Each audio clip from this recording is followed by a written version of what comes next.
Баршаңызға қайырлы күн. Бүгін сіздерге свекладан жасалынатын дәруменге бай салаттың рецептісін ұсынамын. Салатымызға қайнатылған свекла, капуста, сәбіз, горох және картошка қажет болады. Алдымен картошканы теркадан өткізіп, үстіне тұз, су қосып 10 минутқа қойып қоямыз. Бұл бізге картошка пай жасау үшін қажет болады. Сәбізді, капустаны, свекланы ұзынша етіп турап, немесе теркадан өткізіп аламыз. Және оған горох қосамыз.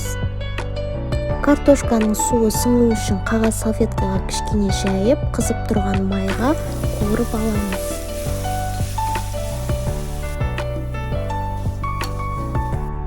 Дәміне қарай шым-шым тұз, майонез қосып, жақсылап араластырып аламыз.